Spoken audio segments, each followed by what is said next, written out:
दोस्तों, क्या आपको पता है कि दुनिया के वाहिद 7 स्टार होटल बुर्ज अल अरब में इतनी सारी गोल्ड प्लेटिंग कराई गई है कि जितनी में तो 3 फुटबॉल ग्राउंड को कवर किया जा सकता था। और शायद आपको ये बात पता ना हो कि जब रिसर्चर्स ने दुबई शेख को बताया कि 2016 तक दुबई से निकलने वाला तेल भी ख़त्म हो जाएगा, तो ये बात दुबई के शेख को परेशान करने लगी, क्योंकि उनके पास पैसा कमाने का और कोई ज़रिया नहीं था। इसीलिए उन्होंने दुबई को ऑयल प्रोड्यूसिंग कंट्री से टूरिस्ट कंट्री में तब्दील करने का सोचा, और इसी वजह से उन्होंने बुर्ज अल अरब को बनाने का फैसला किया, जिसमें उन्होंने $7.8 बिलियन का खर्चा कर डाला। और शायद ये बात आपको हैरान कर दे कि इतने पैसों में अगर शेख चाहते तो मज़ीद 4 बुर्ज खलीफा बनवा सकते थे। वैसे दुबई के शेख की फरमाइश सिर्फ आलीशान होटल तक महदूद नहीं थी, बल्कि वो चाहते थे कि यह होटल पानी में खड़ा होना चाहिए। जब बुर्ज अल अरब को बनाया गया तो तब उसके आसपास की बिल्डिंग से उसका व्यू खराब हो रहा था। इसी वजह से दुबई के शेख ने इन बिल्डिंग्स को ही गिरा डाला। ये तो थी बुर्ज अल अरब की कुछ इंटरेस्टिंग बातें, लेकिन क्या आपको पता है कि जब बुर्ज अल अरब की सारी कंस्ट्रक्शन मुकम्मल हो चुकी थी, फिर इंजीनियर्स को पता चला कि यह सारी बिल्डिंग अर्थक्वेक या फिर तेज़ हवाओं में खड़ी नहीं रह सकती। तो फिर कैसे इंजीनियर्स ने इस सारी बिल्डिंग को अर्थक्वेक प्रूफ बनाया।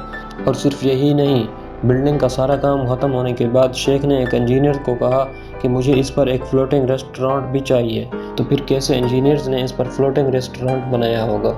वीडियो में मज़ीद आगे बढ़ने से पहले हमारे चैनल को सब्सक्राइब कर लें। तो चलें वीडियो को शुरू करते हैं।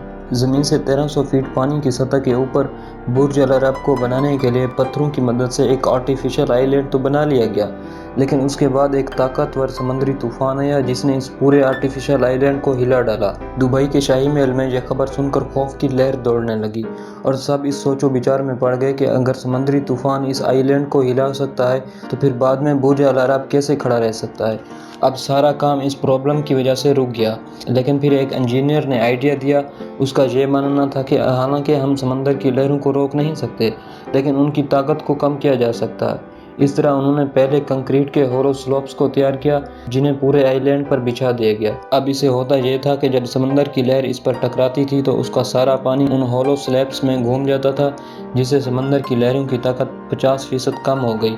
अब ऐसा करते ही कंस्ट्रक्शन टीम में एक बार फिर से जान आ गई और काम फिर से शुरू हो गया। अब 2 साल की कंस्ट्रक्शन के बाद बिल्डिंग को अर्थक्वेक प्रूफ बनाने के लिए कुछ स्टील के डायगोनल को फिट करने का फैसला किया गया। ये डायगोनल इस वीडियो में जितने नज़र आ रहे हैं इससे कहीं ज़्यादा बड़े हैं। इन डायगोनल को तो चलो किसी न किसी तरह वेल्ड कर लिया गया, लेकिन मेन काम इन्हें बुर्ज अल अरब की कंस्ट्रक्शन साइट पर ले जाना था, जो कि वहाँ से 15 किलोमीटर दूर थी। इन डायगोनल को ले जाते वक्त पूरे रोड की ट्रैफिक को बंद कर दिया गया। अब इन डायगोनल को 200 मीटर ऊंचा लिफ्ट करने के लिए दुबई में कोई भी इतनी हाईटेक लिफ्टिंग मशीन नहीं थी। इसके लिए ख़ास तौर पर सिंगापुर से हाईटेक लिफ्टिंग मशीन को बुलवाया गया।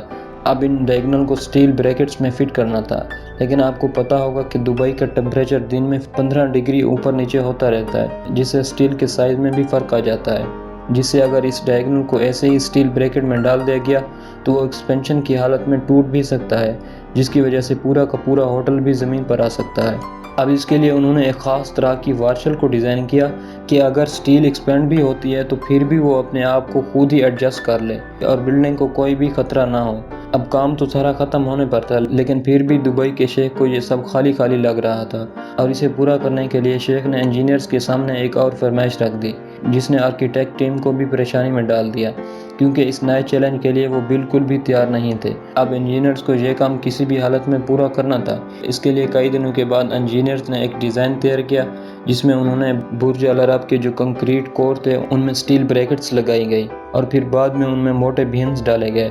अब इन बीम्स में लोहे का मोटा स्ट्रक्चर बनाकर उसे शीशे से कवर कर दिया गया। इस तरह इंजीनियर्स ने दुबई के शेख की फरमाइश को पूरा किया, जो कि इंजीनियरिंग की दुनिया में एक नायाब नमूना है। अब दोस्तों, अंदर की गर्मी को कम करने के लिए बुर्ज अल अरब की एक साइड में फैब्रिक वॉल भी लगाई गई, जो कि सनलाइट को रिफ्लेक्ट करके बिल्डिंग को ठंडा रखने में मदद करती है। बुर्ज अल अरब की इंटीरियर डिज़ाइनिंग के लिए ख्वांची को बुलवाया गया, और ये वही डिज़ाइनर है जिन्होंने किंग ऑफ ब्रुनई के महल को भी डिज़ाइन किया था। इंटीरियर डिज़ाइनिंग के लिए 24,000 स्क्वायर मीटर प्राइम क्वालिटी का मार्बल इटली और ब्राज़ील से मंगवाया गया। और सिर्फ यही नहीं, जितना ही ये मार्बल मंगवाया गया उतना ही 24 कैरेट गोल्ड भी मंगवाया गया। दोस्तों, जब इंटीरियर डिज़ाइनिंग का काम ख़त्म हुआ और उन्होंने शेख को चेक करने के लिए बुलवाया तो शेख को बिल्कुल पसंद नहीं आया, क्योंकि उन्होंने अंदर की वॉल्स को वाइट कलर से पेंट कर दिया था। اب انٹیریئر ڈیزائنرز بھی اس بات کو لے کر پریشانی میں آ گئی اور اسی وجہ سے انہوں نے ان کے اندر فیبرک والز پر لائٹس بھی انسٹال کروائے، ڈانسنگ فاؤنٹین بھی لگوائے گئے اور مہمانوں کے ویلکم کے لیے فش ایکویریم بھی بنوایا گیا۔ اب انٹیریئر ڈیزائننگ کا کام دوبارہ سے ختم کر کے ایک بار پھر سے شیخ کو وہاں پر بلایا گیا۔ اب اس پر شیخ نے دیکھتے ہی انٹیریئر ڈیزائن کو اپروو کر لیا۔ اس طرح دسمبر 1999 میں برج العرب کی آئیکونک بلڈنگ کو ہینڈ اوور کر دیا گیا۔ دوستو، یہ تو تھی برج العرب کی کہانی۔ مزید ایسی انفارمیٹیو ویڈیوز دیکھنے کے لیے ہمارے چینل کو سبسکرائب کریں۔ شکریہ۔